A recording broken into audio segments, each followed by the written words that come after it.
नमस्कार प्रेक्षकांनो, आपण पाहतोय या मालिकेचा आजचा म्हणजेच 2 जुलैचा रिव्ह्यू. चला तर मग बघूयात आजच्या या एपिसोडमध्ये नेमकं काय काय घडून गेलं आहे ते. तर पहिलाच सीन आपल्याला असा बघायला मिळतो की जयला आणि शर्वरीला एकत्र पाहून मॅकला मोठा धक्का बसलेला असतो. पण ऑफिसमधील इतर कोणी या दोघांना या अशा अवस्थेत पाहू नये म्हणून तो त्यांना हाका मारू लागतो आणि त्याच्या आवाजाने शरूला आणि जयला जाग येते. ते आधी मॅककडे पाहतात आणि मग एकमेकांकडे आणि एकमेकांना पाहून ते दोघेही घाबरतात आणि पटकन उभे राहत मॅकला गप्प राहायला सांगतात. मॅक म्हणत असतो की सर आणि तायडे, मी शांतच आहे, मला आधी सांगा तुम्ही दोघेजण इथे काय करताय. आणि त्यावेळी मग जय त्याला घडलेला सगळा प्रकार सांगायला सुरुवात करतो. आणि सगळं काही ऐकल्यावर आपला मॅक त्याला विचारतो की सर पण पॉवर कट नेमका झाला कधी. आणि त्यावेळी जय सांगतो की रात्री उशिरा झाला होता, कदाचित तू झोपला असशील. पण ते ऐकून मॅक हसतच त्याला विचारतो की मग इतक्या उशिरा तुम्ही ऑफिसमध्ये काय करत होता.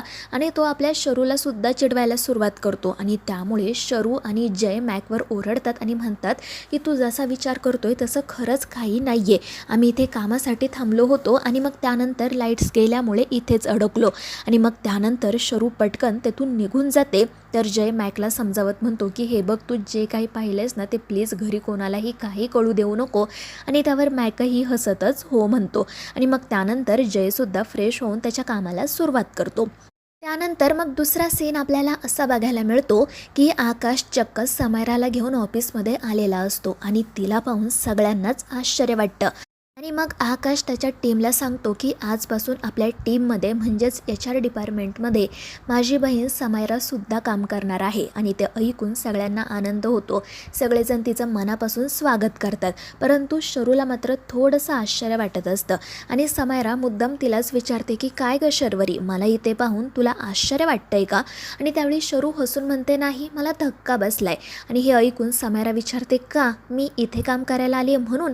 तर शरू गालातल्या गालात हसत म्हणते नाही, तू काम करणार आहेस हे ऐकून. आणि ते ऐकून सगळ्यांनाच हसू येतं आणि त्यामुळे समायरा शरूवर खूप चिडते. त्यानंतर मग ही समायरा आकाशला विचारते की दादा, माझी केबिन कुठे आहे. त्यावर तो सांगतो की सॉरी समायरा, पण तुला इथे केबिन मिळणार नाही, तुला इथे शरूच्या शेजारच्या डेस्कवर बसून काम करावं लागेल. आणि ते ऐकून समायरा खूपच चिडते. पण आकाश तिला समजावतो आणि म्हणून ती मुलगी थोडीशी शांत होते आणि काम करण्यासाठी जाऊन बसते. परंतु ती काम तर काही करत नाही, उलट मोबाईलमध्ये टाईमपास करते आणि मग फोनवर बोलत बाहेर निघून जाते. आणि तिच्या या अशा वागण्यामुळे शरूला थोडंसं आश्चर्य वाटतं. तिच्या हे लक्षात येतं की ही ऑफिसमध्ये येण्यामागे नक्कीच काहीतरी वेगळं कारण आहे. त्यानंतर मग आपल्याला असं बघायला मिळतं की अनु आणि मयू सुभाषसोबत मस्तपैकी गप्पा मारत असतात. त्यानंतर पमा आणि आशूही तिथे येतात. पमा यांना सगळ्यांना सांगत असते की उद्या आपल्याला आपल्या उमाताईच्या घरी जायचं आहे, तिकडे साक्षीच्या वटपौर्णिमेचा कार्यक्रम आहे. त्यावर सगळेजण हो म्हणतात. त्यानंतर मग पमा उद्याच्या कामाचं काय नियोजन आहे हे सगळ्यांना सांगायला सुरुवात करते. आणि तेव्हा ती म्हणते की उद्या माझा उपवास आहे बरं का. आणि हे ऐकून सुभाष म्हणतो की पमा, डॉक्टरांनी तुला उपवास नाही करायला सांगितला. पण पमा म्हणते असं कसं, उद्या वटपौर्णिमा आहे, मी उपवास तर करणारच. आणि त्यावेळी सुभाष आणि तिच्या मुलीसुद्धा तिला खूप समजावतात, पण ही काही ऐकायला तयार नसते. ती म्हणत असते की ही आपलं व्रत आहे, आपला कुळाचार आहे. आणि त्यामुळे सुभाष म्हणतो की हे बघ, तुझ्याऐवजी ना उद्या मी उपवास करतो. पण पमा म्हणते असं कसं, लोक काय म्हणतील. आणि मुळात तुम्हाला कामासाठी घराबाहेर जावं लागतं, तुम्ही उपवास केलात, उद्या काही कमी जास्त झालं म्हणजे. पण सुभाष म्हणतो की अगं मला काही होणार नाही, तो नको काळजी करू. पण मग शेवटी आशू, अनु आणि मयू म्हणतात की मम्मी पप्पा, तुम्ही दोघांनीही उपवास करायचा नाही, उद्या आम्ही तुमच्यासाठी उपवास करतो. आणि हे ऐकून या दोघांनाही मुलींचं खूप कौतुक वाटतं. पण तरीसुद्धा पमा म्हणत असते की नका मुलींनो, मी करते उपवास. पण मुली काही ऐकत नाही. आणि मग शेवटी आपली पमा कशीबशी तयार होते. त्यानंतर ऑफिसमध्ये आपल्याला असं बघायला मिळतं की इतर सगळेजण आपापलं काम करत असतात, पण समायरा मात्र इकडे तिकडे फेऱ्या मारत असते आणि ती काहीतरी शोधते. असं लक्षात आल्यामुळे तो जो पिऊन असतो सचिन, तो तिला जाऊन विचारतो की मॅडम तुम्हाला काही हवं आहे का. पण समायरा त्याच्याशी उद्धटपणे बोलते आणि त्याला तिथून घालवून देते. त्यानंतर मॅक तिच्याशी बोलायला येतो, तर समायरा त्याच्याशी सुद्धा उद्धटपणेच बोलत असते. मॅक तिला विचारत असतो की मॅडम काही प्रॉब्लेम आहे का, जर तुम्हाला कामात काही अडचण असेल तर तुम्ही मला सांगू शकता. तर ही समायरा अगदी हळू आवाजात म्हणते मी ते काम करण्यासाठी नाही तर लक्ष ठेवण्यासाठी आली आहे. पण तरीसुद्धा मॅक ते ऐकतो आणि तिला विचारतो की कोणावर लक्ष ठेवण्यासाठी आलात तुम्ही इथे. तर समायरा पटकन म्हणते की दुसऱ्या कोणावर नाही, मी तुम्हा सगळ्यांच्या कामावर लक्ष ठेवण्यासाठी आली आहे. माहिती आहे ना तुला, ही कंपनी माझ्या दादाची आहे. आणि त्यावर मॅकही हो म्हणत तिच्याशी जास्त वाद न घालता तेथून निघून जातो. त्यानंतर समायरा तिच्या डेस्कवर जाऊन बसते आणि पुन्हा मोबाईल बघायला सुरुवात करते. पण तितक्यात त्याच ऑफिसमधील एक सायली नावाची मुलगी तिच्याशी बोलायला म्हणून येते. समायरा तिच्यासोबत सुद्धा थोडीशी रूढ वागत असते, तुटक तुटक बोलत असते, पण तरीसुद्धा ही मुलगी समायराच्या पुढे पुढे करतच असते आणि तिला सतत विचारत असते की मॅम तुम्ही प्लीज माझ्यासोबत कॉफी प्यायला याल का. पण समायरा स्पष्टपणे नकार देते. पण तरीसुद्धा ही सायली काही ऐकत नाही आणि त्यामुळे समायरा खूप चिडते. ती सरळ त्या सायलीला विचारते की काय गं, काय हवंय तुला. मी आल्यापासून बघते सतत माझ्या पुढे मागे करत असते. हे बघ, मला ना अजिबात हे असं आवडत नाही बरं का.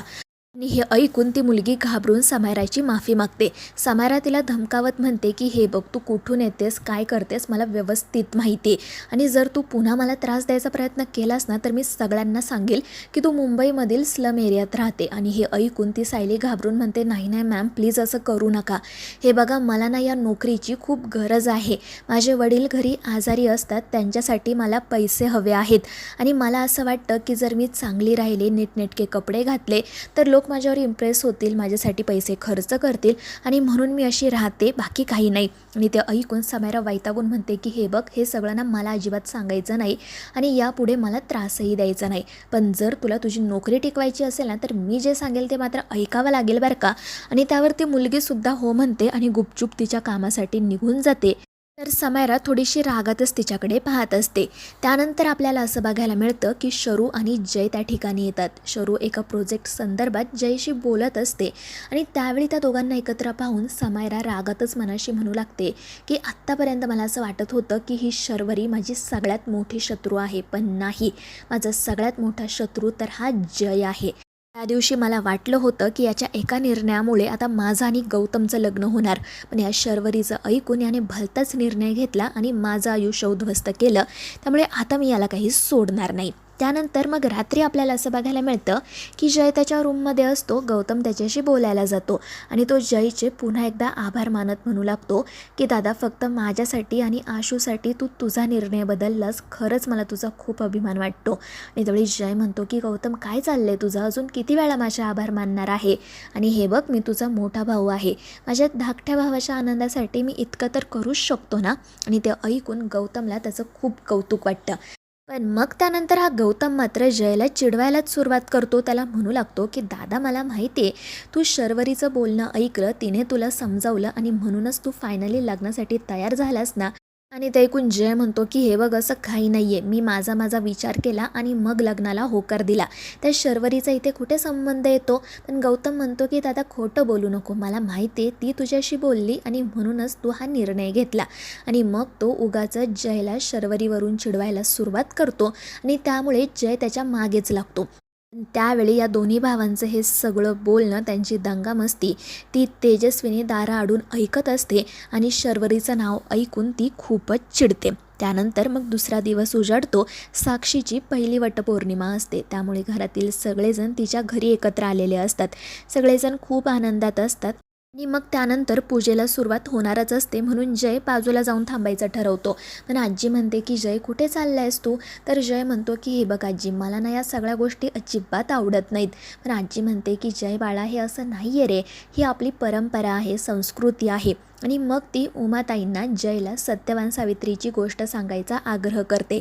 उमासुद्धा आनंदाने सगळ्यांनाच सत्यवान आणि सावित्रीची गोष्ट सांगते.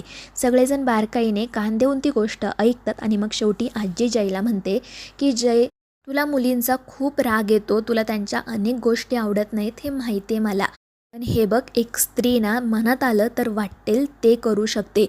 वेळ प्रसंगी ती स्वतःच्या नवऱ्याचा जीव वाचवण्यासाठी यमराजाशी सुद्धा लढू शकते आणि आपल्या घराला वाचवू सुद्धा शकते. आणि त्यावेळी तेजस्विनी मात्र आजींकडेच रागाने बघत तिला गप्प राहायला सांगते. तर मित्रांनो, या मालिकेच्या पुढील भागांमध्ये आता आपल्याला असं बघायला मिळणार आहे की वटपौर्णिमेचा कार्यक्रम मस्तपैकी सुरू असतो, सगळेजण आनंदात असतात. पण अचानक त्या ठिकाणी पोलिसांची एंट्री होते आणि त्यांना पाहून सर्वांनाच प्रश्न पडतो की हे इथे काय करतायत. आणि मग त्यानंतर एक धक्कादायक प्रकार घडतो. जयच्या विरोधात कोणीतरी विनयभंगाची तक्रार केलेली असते आणि त्याचसाठी ते पोलीस जयला अटक करायला आलेले असतात. तर मित्रांनो, आता या मालिकेच्या पुढील भागांमध्ये नेमकं काय काय घडणार आहे हे जाणून घेण्यासाठी आपल्या चॅनेलला सबस्क्राईब करा.